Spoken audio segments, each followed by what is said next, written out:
This is TWiT. Wielding rocks and knives, Arizonans attack self-driving cars.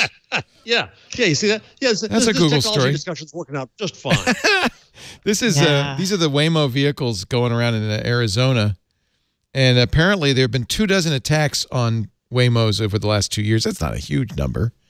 That's one a month. That's what the original Luddites did. So I mean, Luddites.com. Yeah. And we've talked about before. People really hate these self-driving cars sometimes. I don't know why. People have pelted them with rocks. People hate those robots. They kicked the delivery robots and the security robots. Yeah. In one of the more harrowing episodes, a man waved a .22 caliber revolver at a Waymo vehicle. By the way, he was mentally ill. He told police he despises driverless cars, partly because of the killing of the female pedestrian in Tempe.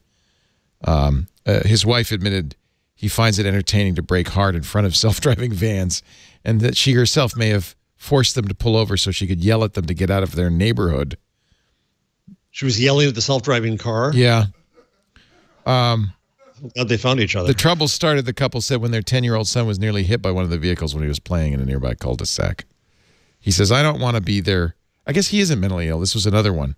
I apologize. He has a different one. He says, I don't want to be their real-world example or their real-world mistake. That's a reasonable...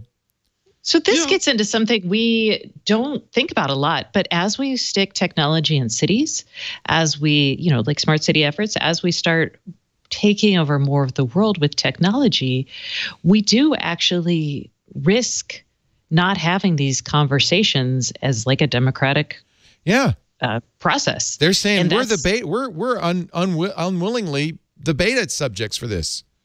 I guess that's a real point of view, right? That's reasonable. And it's not like, and that's the other thing, like lawmakers did decide this. So could they vote those lawmakers out? Yes. Could a politician run on an anti-tech platform? Probably, but that's not a great nuanced way to think about this. And I think that's where technology companies really need to wake up and realize that they can't just fall back on data. They have to start dealing with people in all of our horrifyingly messy glory. I didn't realize that Douglas Rushkoff, who works at CUNY, wrote a book called Throwing Rocks at the Google Bus. Yeah. He says in this article, driverless cars are like robot incarnations of scabs. Douglas, and I love him. He's one of my favorite people on earth, but he's pure Marxist. So it's a Marxist analysis. It's not a, yeah.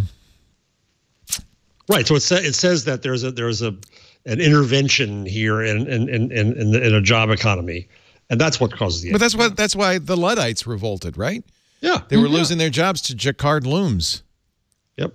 And these driverless cars are the future, and I also think tech companies need to talk more about what roles they will have.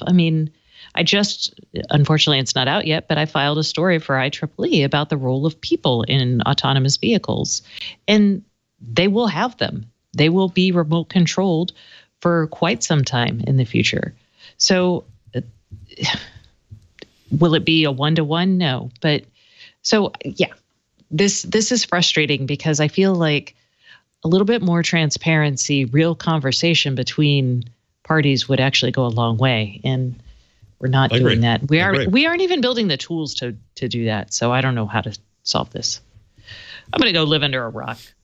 I think we need technology that motivates people to moon.